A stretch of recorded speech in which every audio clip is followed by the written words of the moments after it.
Today we are very honored to be presenting an artist that we're all fans of here at the MAC. Sometimes you have artists that you like and you have differing opinions, but I think everyone on the MAC staff is enamored and in love with your work, and we have been since the first time we saw it. So what we're going to do right now, without further ado, is introduce our incredible star artist today, Miss Nadine Shillingford, everyone. Thank you, everyone. Thank you for You'll coming. have to talk, pull that all the way up and talk. All right. Unless Thank you, we get everyone, Danny in and here thank to- you for coming this afternoon.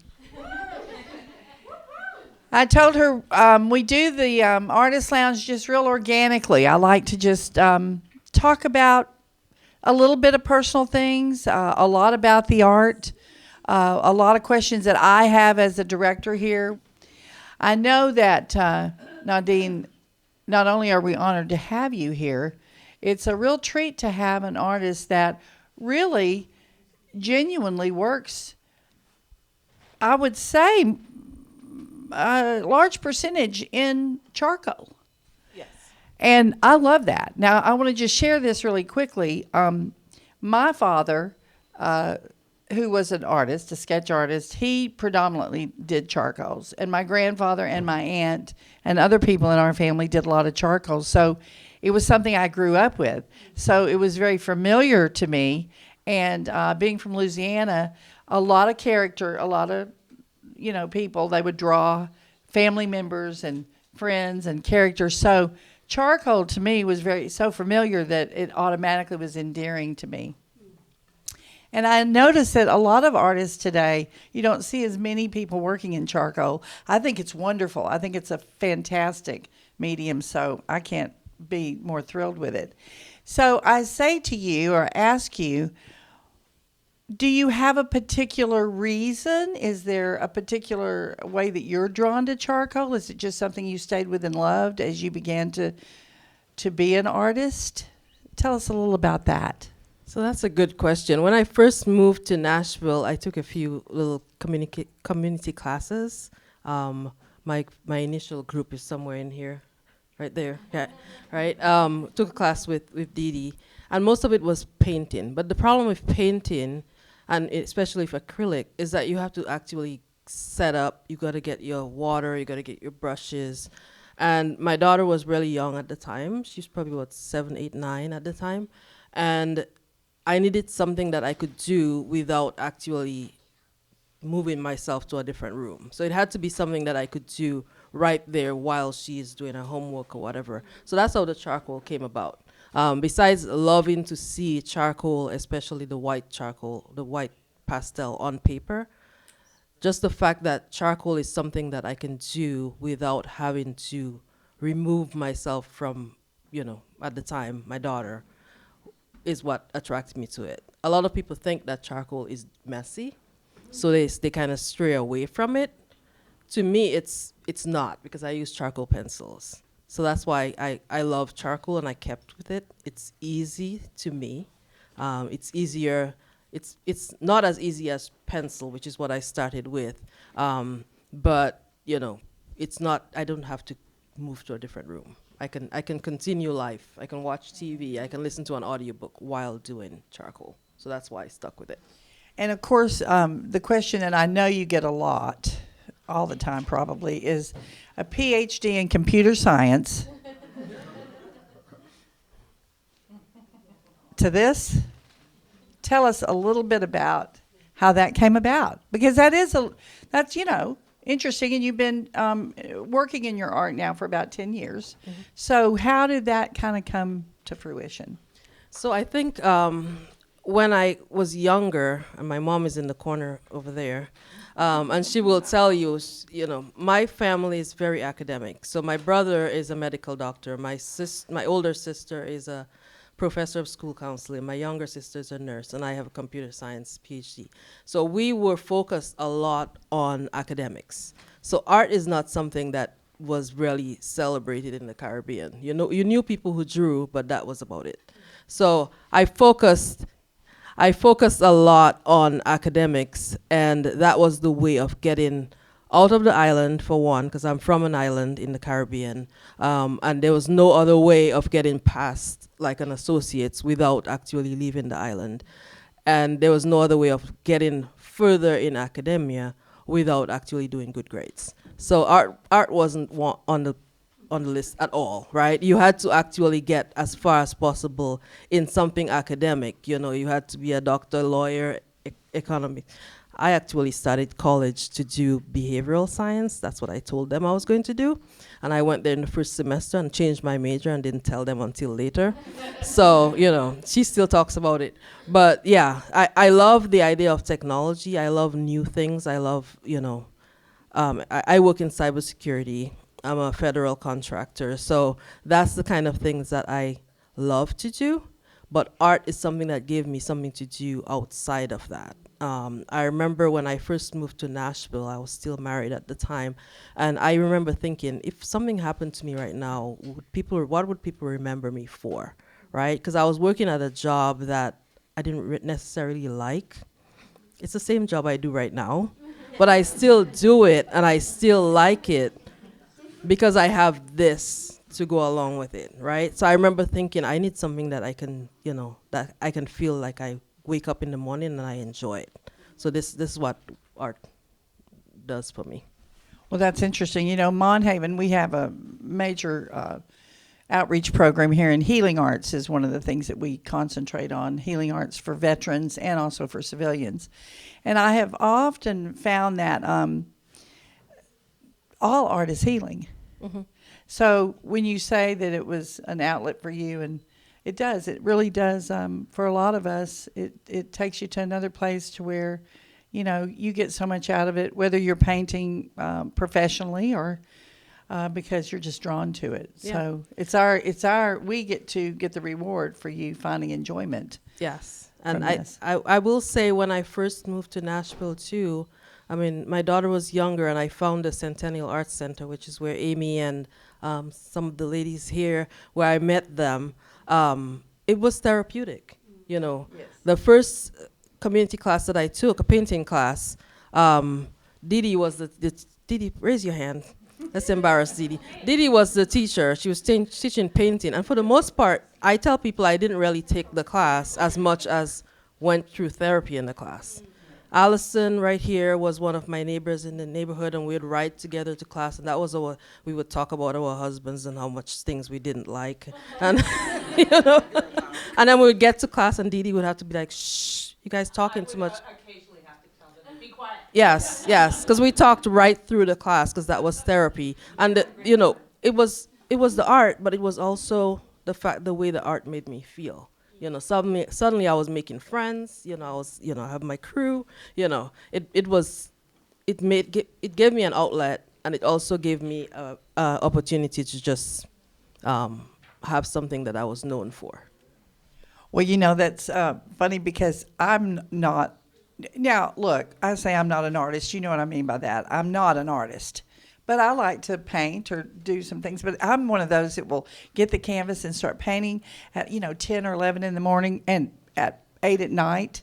I'm like the mad scientist. I'm still painting. And where's the day gone? Mm-hmm. But it's so therapeutic. I'm so happy. I've gone into this zen. So it is such a great place to be. And kind of takes us into what we're surrounded with in here, these wonderful pieces of yours, these charcoals are just amazing. And I want to talk a little bit about a couple of them. Okay. And I'm going to point out a couple that I just am so entertained by and want to know about. And I'm just going to kick it off, this first one, with, of course, the baby with the glasses. I mean, when we were unwrapping and putting all the work up, that's just one of the ones I want to know about this. It's just such an interesting piece. So the baby with the glasses, that's actually one of my friends. His name is Ricky. I haven't seen him in forever, but he's also an artist. And he had a little daughter, and he posted the picture on Facebook. Uh-huh. And I said, I need to draw this. And he said, okay. So I learned from his story. I won't go into his story, but I learned from his story. He had a very interesting story. But this little baby was very special. And I have several other drawings of babies with glasses. It's just the cutest thing. Sage over here is one of my little friends. He calls himself my best friend. And he has glasses too. It's just something cute about a kid with oversized. He lost them. It's There's something cute about kids with glasses, especially the oversized glasses. And I focus a lot on glasses because you can see a lot, right? When you look at somebody through their glasses, you can see, and most times you don't think about it, but when you look at a picture of somebody with glasses, you can actually see what the person's looking at. And most people don't think of that, but I do. So this little girl right here with the upside down glasses, I just thought it was really cute. And the other interesting thing when I first saw it, so you know why it really drew a lot of my attention, is I thought it was an older woman. Oh. No, I mean, when I first saw it, and so Yeah. when I was looking at all these, I said, oh, how interesting. When Ruth said, no, look at that baby. closer. And I went, oh, well, that's really interesting, because I thought at first it was a little old lady, you know what I mean, with glasses. Maybe I wasn't seeing very good that day, but but I thought that was so great with the pieces that you've done. But I think too, something that I've noticed, I've done with my art is observing like people's features. Mm-hmm. So with this right here, it's one of my older pieces. And what I do is to get that 3D effect, I use a lot of white. And what you saw, I think, is because of the way I was using the white, I wasn't really used to it as yet. I didn't really know how to do it. And I think what you're seeing there is it looks like wrinkles. Yes. The yeah, white, it does. yeah. Uh-huh. So that's just me not knowing where exactly to place the white. So it's one of my older pieces. I don't remember what year but it is. great. But yeah. And then now, look, if you'll notice on her T-shirt, she has on this fabulous outfit today, Miss Artistic. If you will look at the painting right next to her to the left, you'll see that is the front of her T-shirt. So go ahead and tell us just a tad so we know about her. So this one, her name's Amy. And Amy lives somewhere between here and Memphis. She's also an art, and she's had me over there at to do an exhibit. This was one of those people I randomly met online who just said, I want your work in my gallery. And Amy is also, she's gay. So the picture, her original picture is not in rainbow colored, right? But I wanted to do this drawing. She always sends me funny faces and says, can you draw this? So I will draw it. And this one, because I think she might have been wearing just a regular outfit, but I put in and I do that a lot with my images, in that I try to bring the person out. So the picture that she gave me, and it was just, you can see she's doing a funny face. So the picture that she sent me was not really like this. She was in the snow, but I gave her something that kind of pulled out her personality. And yeah, I love it. And now we all have a big question here that's been asked of me is, in 420, what's she smoking? She's smoking some 420. She's smoking some 4. See, we had to just go ahead and have that on camera here. Yeah. So we could all have that, yeah. So if you want me to give you the story. Yeah, of course so we this do. lady here, she went to church, and she got her big hat on, because the 420 last year was actually on a Sunday, right? And I draw things. Every piece that I do is done in one night. So this was done on 420 of 2025. And I believe it's 2025, or it might be 2024. But yeah, so this was done on Sunday. So I figured 420 was on a Sunday, so I made her up. So she went to church.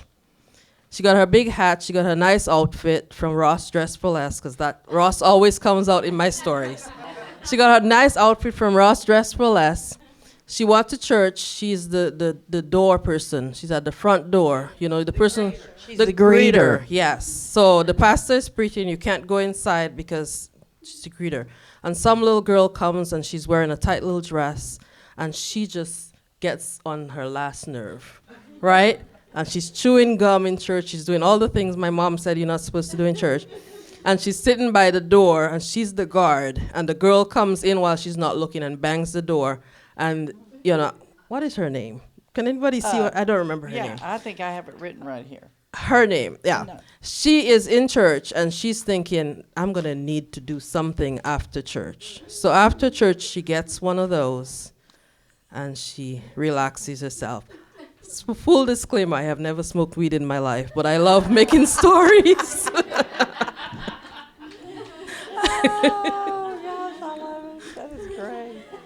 That is so great. Well, the title of the show, La Femme Fatale, is quite spectacular in itself. I love it. It just Thank you. goes excessively well with your work, and you certainly, you really, really have a way of making us, I think, the viewer, really inquisitive, and yet sometimes a little shocked, and sometimes a laugh, sometimes a little sad with each one of these women in here. They're just spectacular. And we do want to talk a little bit about your musical influences in some of your pieces, you know, like Nina and Amy Winehouse. Nina's over here. I'm sure most of you, if you haven't seen the work yet. And then Amy's behind me, I believe. And tell me a little, are you influenced? Do you particularly go to some of your, you know, people that you particularly love in the music field or in entertainment? Or Yeah, I love certain music, and these Nina and Amy are two of my favorite singers. On any given day when I'm working at work, I have Nina playing in the background, right? And sometimes if I get really moved by a piece that she's singing, that will be my subject for the night. Right? So I draw every night, so, you know, that will be my subject for the night. And Nina in particular, because she is one of the best. If you haven't listened to Nina Simone, listen to Nina Simone tonight. The first song I heard from her was Cinnamon, and it was a long, long, drawn-out piece, but I was hooked, and I've listened to her almost every day since then. Amy Winehouse, I am very drawn to her. Both Amy and Nina, if you don't know, had mental illness. They had some kind of mental illness. I also suffer from depression. I've had a history of depression and anxiety since I was a child, right? My mom's done all kinds of things to get me help, and once I became an adult, you know, I got help. And I've been able to keep everything under control, you know. Pregnancy, divorce, those things kind of set me back a little bit. But for the most part, most of my friends that are here today don't know of my struggles. But Nina and Amy were very, very troubled people, but they got some really good music out of all of that, right? Nina felt things. Like Nina took, what's the name of that song by Billie Holiday that, you know, she almost got blacklisted for? Strange Fruit? Strange Fruit. Nina took Strange Fruit and made it into something that is like so incredible. Amy Winehouse, from, you know, she started out young. She had very bad influence around her. And unfortunately, she died, you know, in her early 20s or something. But if you look, and that's the thing, when I get into something, maybe it's a little bit of autism, undiagnosed autism or something. But when I get into something, I get into it. So I probably watched every video of Amy performing, you know. And I have drawn multiple Amy pieces. I think this might be the only one that I have left. But I've drawn multiple Amy pieces in different aspects of her life. She struggled so much, but she was very talented. And when Amy sings, even now, even if it's the kind of music that I listen to almost every day, when I hear Amy sing, it still gives me, you know, I get the feels, you know what I mean? So those two are like my bigger influences. Donny Hathaway, I have another piece by Donny Hathaway that I haven't sold, and I think it's because I just don't put it out there. Because I heard about Donny Hathaway from one of Amy Winehouse's songs. So a lot of these people that I feel drawn to, it makes it even easier for me to draw, because I feel like I am, you know, still telling their stories. Because there's some of you here who probably never heard of them today. You'll go home and probably listen and become fans, right? So it's my way of keep telling about them. Yes, it's like I turned you on to Dusty Springfield today. Yep. Yeah, and that's some great. Yeah, you'll get into the depth of it. You'll love it. Fabulous book that Nadine has called Chocolat. Chocolate, yep. Chocolate. And she wrote it last year. It is for sale. She has some with her here, so I hope you will purchase one from her. It's filled with a lot of the pieces that are in the show here. And there's one particular one that we talked about that I'd like you to read for everyone. All right, And so it's, Can you hold that and read it with the microphone up to your? yes, I can Okay. do that, yeah. And it's if you want to tell them which one it is. So this one is Esther, and just like Miss 420 up there, Esther is right above my mom. She has that big laugh. And if you look closely at her, she's wearing a nose ring. She's got some fancy earrings. That is from a series of, should I say the name? We have kids in here. Bad A Women, right? That I did last year or the year before. And Esther is one of them. I had 4 of them here at Mount Haven last year or the year before on display in the Black Vibration show. But this one is Esther. And again, I draw every night. And sometimes when I draw something, I kind of make a story up. So that's where the 420 lady is, and this is Esther's story. So here goes. Esther had been feeling so low lately. It's not that she missed Bert. She hardly noticed his presence in the last few months, and he definitely hadn't noticed hers. It was no surprise to her when he packed up his ugly brown suitcase and announced that he was leaving. Frankly, she didn't care about Bert. In fact, the feeling of apathy and melancholy started years ago when Bert Jr., a sweet, beautiful baby boy, went off to college. Then it was just her and Bert and a really bad case of perimenopause. Side note, I was going through perimenopause when I wrote this. By the time menopause came along with its hot flashes and mood swings, she had given up. She would be laughing on the phone with her daughter Bertina 1 minute and crying her eyes out in the bathroom the next minute. She and Bert didn't even fight. They just fussed at each other about little things and went long periods of time oblivious to the other's existence. Everything got on her nerves, especially when the darkness was upon her. She thought things would improve, but she just got gradually worse. One day dragging into the other, and now in her 60s, with both of her precious children grown and established, Esther was just sad and terribly, terribly lonely. It's not that things were horrible. There were some bright moments, like when Bertina got married and gave birth to her beautiful daughter, Jessie, and her twin brother, Sam. "Grandma, what do you want for Christmas?" Jessie asked a few weeks before Christmas. "Surprise me," Esther said, nonchalantly. She really didn't care. The darkness was on her that day. Again, the darkness. On Christmas Day, they all came over to the house before heading over for Christmas dinner at Bert's new stylish condo in Midtown that he shares with his latest girlfriend, a drab and homely 35-year-old called Letitia. Esther tried so hard to get into the Christmas mood, but the darkness, that awful darkness, was still smothering her. She was deep in thought, trying to think of the last time she really enjoyed Christmas. 1998, 2000? When the sound of Jessie's voice, her granddaughter, brought her back to the living room and the chaos of Christmas presents. "Grandma, it's your present." Jessie was handing her a small package, oddly wrapped in bright red and green paper. She opened the package slowly, half-heartedly. Inside it was a set of silver half rings with little colorful gems. "So pretty," she said, no clue at what she was looking at. "They're air cuffs, Grandma. Let me show you." That's what it is.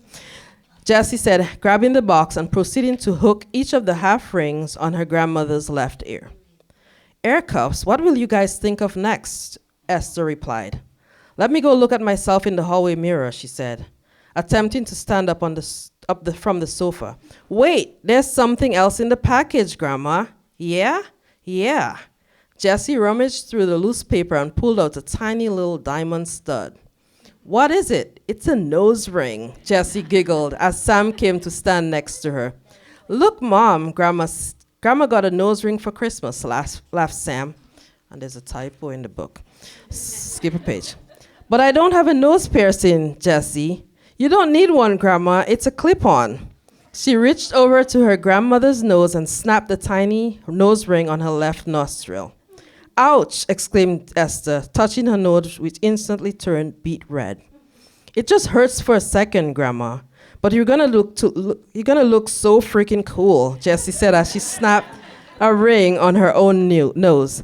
"Look, now we look like twins, Grandma." She pulled her grandma towards the hallway mirror where they stood staring at each other. "I look ridiculous," Esther thought to herself. But then she looked closely at Jessie's beaming face. She looked just as ridiculous with the little ring perched on her red nose. Esther giggled, and she giggled, and then the giggle turned into a laugh, then a guffaw. Everyone stopped and looked at her as she braced herself against the wall. I should send Bert a selfie, she thought mischievously. The thought made her laugh even louder. Hell, I should make a Tinder profile with that selfie. And I can't see what comes next, but she said something, Bert. She looked at herself again, and she laughed even louder. She flung her head back and laughed until she had to run to the bathroom again. And while she sat there on the commode, she purposed in her heart to go to her doctor and to get a prescription for some happy pills to help reset her postmenopausal body, and more importantly, to finally tell Bert to go himself. That was it. She needed to move on, and just for a minute, Esther forgot that she was sad.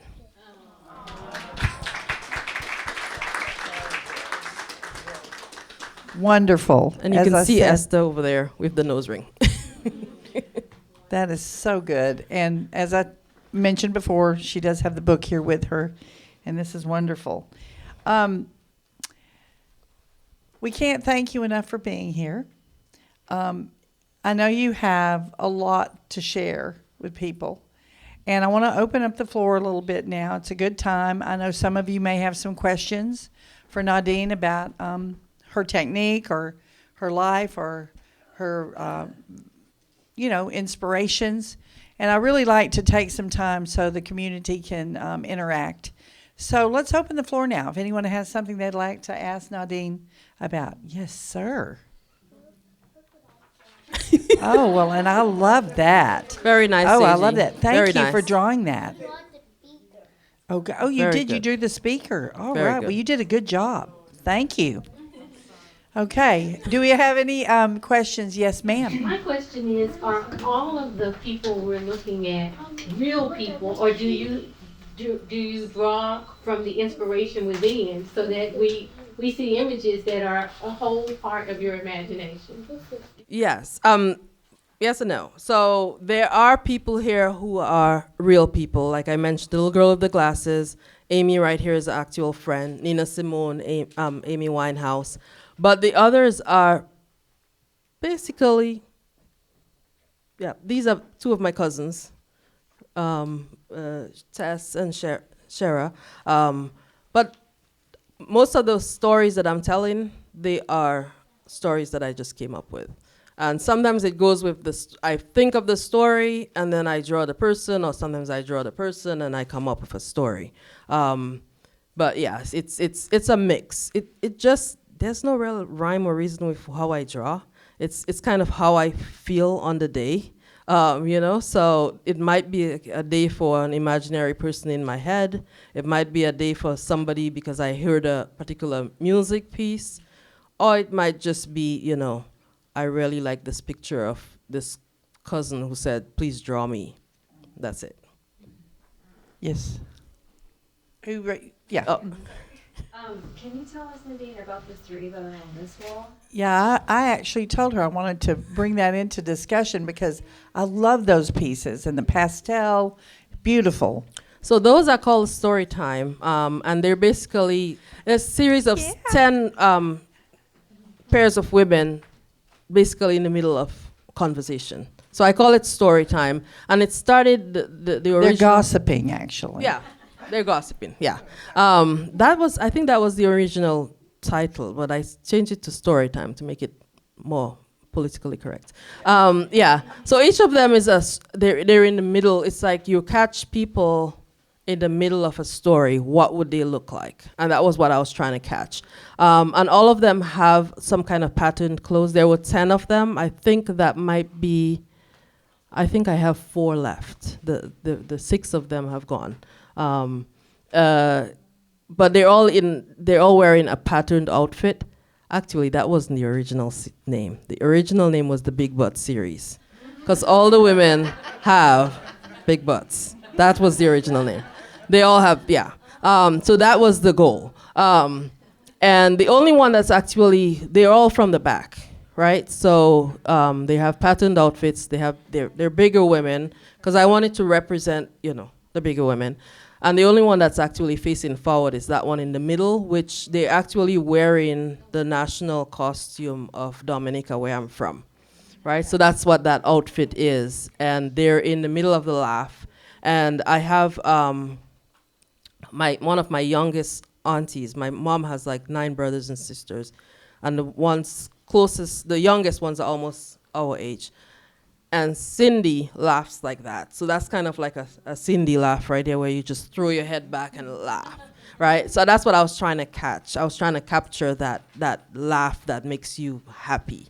And I think all of them do that, where, you can tell, like the one on the end, you can tell, she said, guess who just came into that room?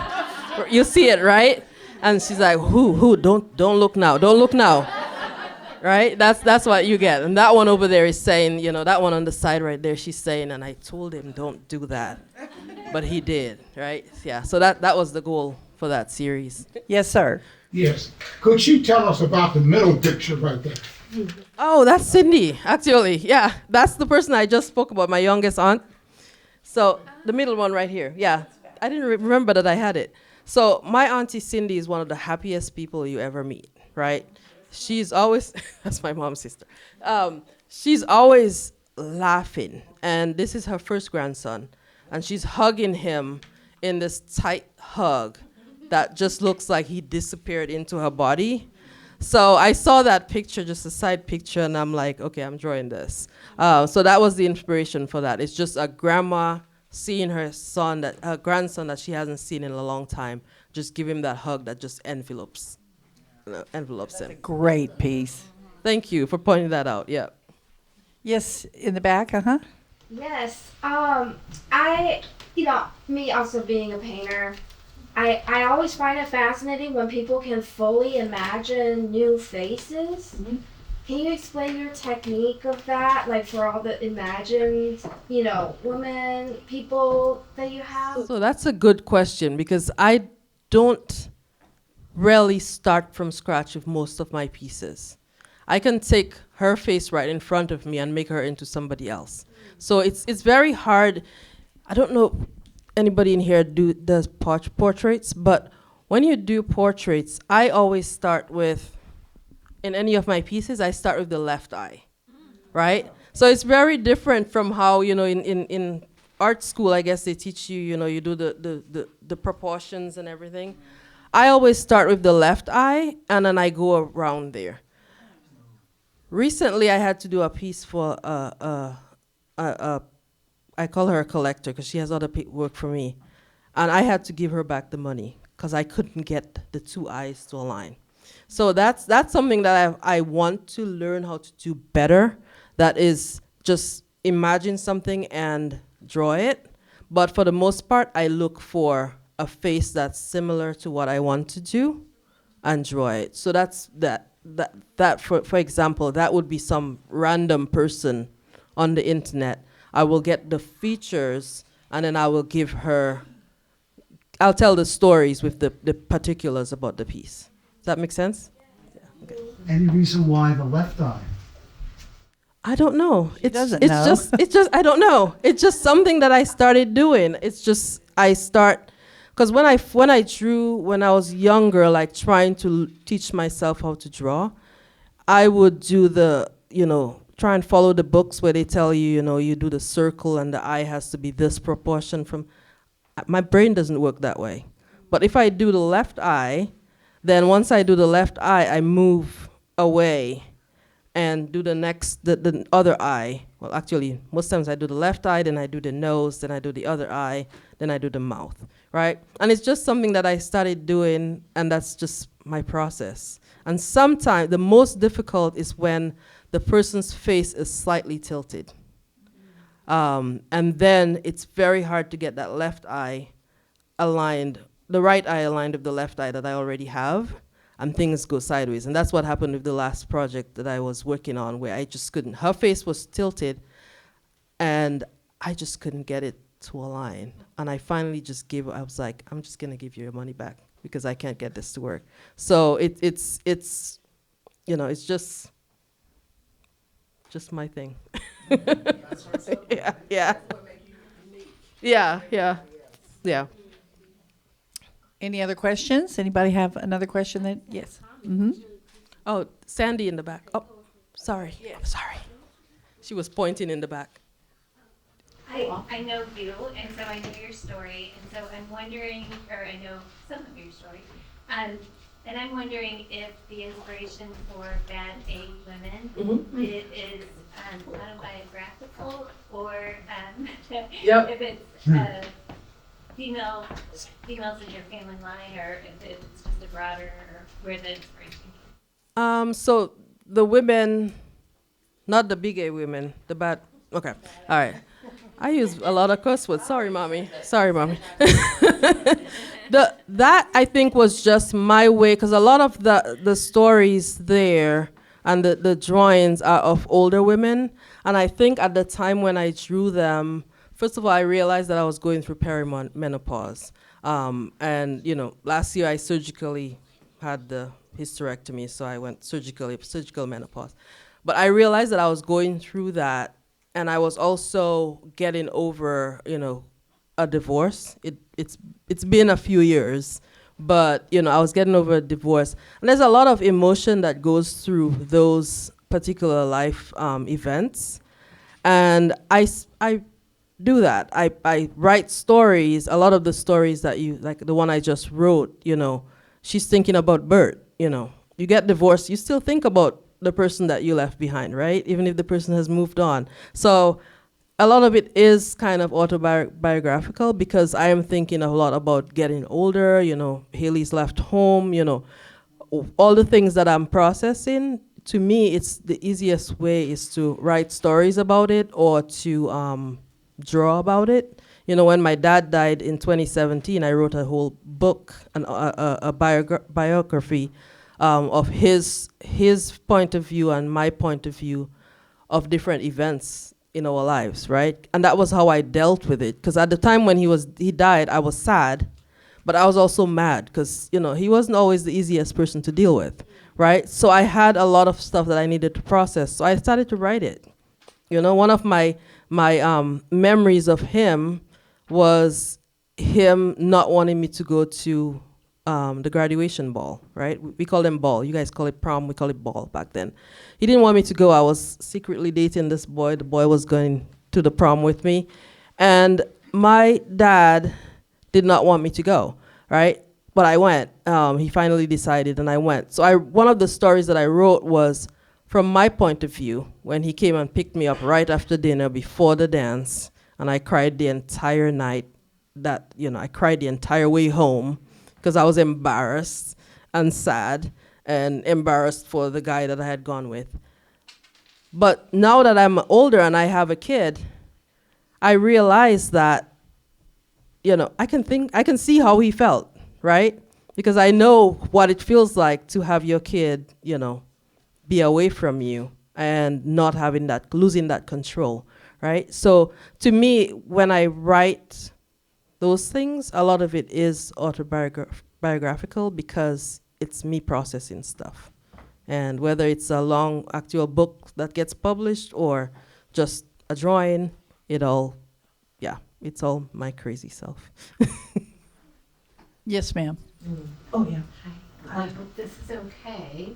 I've known Nadine for a while, and one of the things that really touched me, and I wanted to see if you wanted to talk about it, when you do a portrait of a woman who's been through trauma, it lifts them up. It makes them feel beautiful.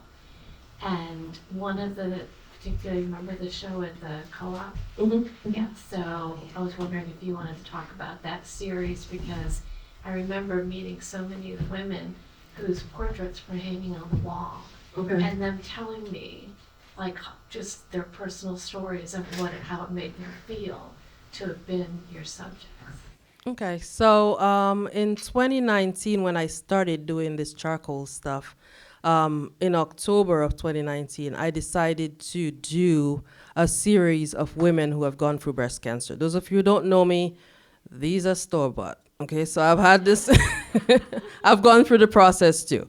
So I went through very early stage breast cancer. It's stage 0. But because my dad was going through prostate cancer at the same time, 2015, I decided to follow the doctor's instruction and get rid of them, right? So breast cancer is something that's personal. So in 2019, I decided in October to start drawing women that I knew who had gone through cancer. So I drew myself, then I drew my dad's sister, and then I drew a few other friends that I knew had gone through it, and then I started putting out a call. So for a few years there, every October, I posted a call on my social media that says, do you or somebody you know have gone through breast cancer? I want to draw them. Send me the drawing and send me a short story about them. So I ended up with about 60 different drawings of women who had gone through breast cancer, whether it was the woman herself or a family member who had passed away. And I drew them. So I drew about 60 women, and then the exhibit that you're talking about, I still have the collection. I did a collection, an exhibit down in Wedgwood, Houston district at the co-op. So I did a series of an exhibit, and actually one of the women came down from Ohio. So these were not women that were just here in the Nashville area. These were women from all over. I had women from all over the U.S. because people shared it, and I had women that I don't know send me pictures, and I drew them, and I posted their stories with it. And yeah, you can still see it on my site, chocolate.com. I have all women portrayed there. But it was really good in that it helped tell people's stories. One of the stories that I think stood with me the most, and I don't think I even drew her. I was part of a breast cancer awareness group on Facebook at the time. And this one woman, when I posted out, draw and posted at night, I woke up in the morning and she said, I just saw your last night's post. I'm on the chemo chair right now, and it really touched me. And I have no idea who the woman is, right? I had a woman from Hawaii, send me a message and say how good it was that, she could see it. And the good thing about that series is that it wasn't just faces, right? Women actually sent me pictures of their scars. So without clothes or just something like this draped over and you can see the scars, and told me to draw it and post it. I have never shown my scars outside of my immediate family, right? And most people don't see it. Recently I celebrated 10 years in November, celebrated 10 years, and I got a tattoo. It's online, you just don't know it's me because the tattooist posted it. So to me, that in itself, being able to allow women to tell their stories through that medium was very, it helped me because I was able to tell people, hey, this is store-bought. It's mine though, cost $70,000, right? But not every woman can do it. There's a lot of women who keep breast cancer or don't go to the doctor, have breast cancer, know they have breast cancer, and don't go to the doctor because they're scared, right? Because it's such a taboo thing. It's breasts, it's sex, right? But to me, what that series helped me do is be able to tell my story and also allow women to tell their stories and make it not a taboo thing. It's just, hey, it's like my fingers, right? They were sick, we fixed it, or we got rid of them, and now I have new ones, right? So yeah, that's what that series was about. That was a long one. I didn't know about that, so Oh. I'm glad to thank you for bringing that up because that's something too. And you've still got the series. You've got the Yes, I have series the of work? entire series, yes. Very interesting. Never know what that might mean in the future.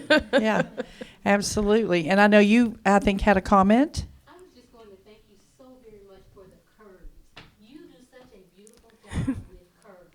Thank you. Show them not, and it's not just in the body, but I notice also when you're showing movement in the face, it is also very vivid, and I just want to thank you for that. Thank you. I try to represent everybody, and that's something that I have a problem with. Like when I do a commission. I do a commission and somebody tells me, don't put the darks under the eyes, or don't put the wrinkles. That's you, right? And that's why there's weird pictures of me. That's me right there in the mirror, right? Because that's what I look like. Well, I kind of lost a little weight recently. I had to bring my sugar down. But, I don't have a problem showing myself, right? I probably won't walk around naked in the street, but I have no problem thinking, because once you see that, or once a little girl sees that, they know what they're looking at, there's nothing wrong with it. There's other people that look like that, right? And there's other people with scars. There's other people with wrinkles. There's other people with, their boobs are lopsided, right? It's life, and big butts. Don't forget the big butts. Yes, ma'am. Yes, ma'am. This might just be preference, but do you how do you think about the color, the amount of color that you add or that you don't? I'm looking at this Frida one and these over here. Yeah. They have a lot less color than some other ones. So before 2022 or 2023, I didn't do any color. I only drew in charcoal. And it was the fact, if you look over by the bathroom, that's one of my earlier ones. That is, I don't know, maybe 2019 probably, I don't know. It's smaller, so it might be 2019. But I didn't do any that's 2019. I didn't do any color, and that was just because I was afraid. I didn't want to mess up the drawings, right? But I needed to, and I wanted to enter a piece in the Tomato Fest. And it's kind of hard to do a tomato without having some red. So I started doing colors. So usually when I look at my pieces, I can tell you about what time I did them, because I became more and more bold with the color. So like Janet right there, that's all chalk pastel, right? So it's more vibrant, it's more bright. Nina up there would be a chalk, it's a pastel pencil.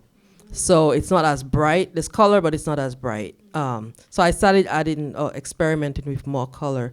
And it all depends on what I'm trying to do. Also, it depends on, again, I draw at night. So it kind of be if I'm tired, and I really try to do it. It's kind of like my goal with exercise nowadays. I try and do it. So like the Frida right there, usually I would give Frida bright color here, but probably I was just tired that night. And that's just what Frida got, and that's what, get what you get, don't get upset. That's it. Yeah. I saw another Frida that you did that had more color. A lot of color, yeah. It just depends on the day. It depends on my mood. Yeah. Well, I'll just tell you, it's been charming. It's been wonderful. You know that she has a group that she shows called it's Blue House Creatives. It's a grassroots community of artists founded by Nadine Shillingford. Now, this is a wonderful program and a wonderful group. And we are, in the future, going to be doing a group show called Blue, Blue, Azul. And that will be here at Monhaven also, that we're working on. Ruth is putting that together, our regional arts director with Nadine. And so, yes. Okay. Yeah, I just wanted to about it, yes. I just wanted to talk about it briefly. So how many people here are in Blue House? Don't be shy. Put your hand up, Anna. Okay.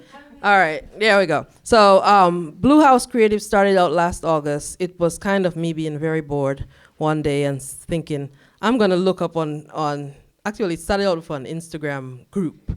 I'm going to look up on there and see, who are my artist friends? Because I want to be able to say, sometimes people ask me, how did you get into Mount Haven? How did you find out about this thing or that thing, right?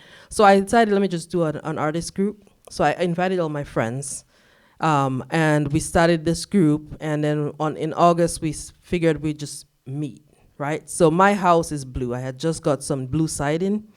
So my house is blue, so that's how the name came about. So we met at my house, and we sat on the deck, and it was like the best. I think that might have been the best day of 2025, because we just sat there on the deck. First time I was actually using the deck in 2 years, and we just sat there and talked, and everybody brought a piece, and they showed what work they've been working on, and I have the pictures of it, and it was just like the best thing. So we did it again the next month. And then we did it again the next month, and now it's become a thing. And now we had a show in Murfreesboro at the Center for the Arts called The Red Show. So that's our thing now. We have The Red Show. And The Red Show was a piece of, again, all of my friends here had a piece in The Red Show. And then that show, because I taught, in my other side of my brain, I taught at an engineering school in Indiana. So the curator there, believe it or not, engineering school with a curator, they have a whole collection, and she saw the thing and she's like, I want this show to come to Indiana. So we packed up the whole of the Red Show and drove it to Indiana, and it's on display there for the entire spring semester. And we've been sharing pieces. If you want to look, Blue House Creatives Nashville on Instagram, that's our group. And we post pictures. She has done a really good job in Indiana. The school is, every building in the school is a gallery. It's just fine art all over the place. So we have this whole long hallway of our artwork. And, some of my friends here who haven't shown anywhere or haven't shown in multiple places get to have their work in Indiana. And to me, that's the nicest feeling. The work it's the Red Show, so everything in it has a red component. And, it's a variety of work. We have sculptures, we have charcoal, we have paint, we have glass, we have photography, we have everything in there. And yeah, we're having fun with the group. We meet every month. It's by invitation only. If you're not in there from the beginning, then you gotta ask us to get into the group. But yeah, we had fun. So we're working with Mount Haven. Yeah, guys. We're working with Mount Haven to do the Blue Show. The Red Show is finishing up in Indiana in May, and then we plan on doing the Blue Show, which will be, again, featuring blue work. So if you haven't started your blue work, start. Don't let me beg. All right, that's it. Thank you again for being part of the Artist Lounge here at Mount Haven.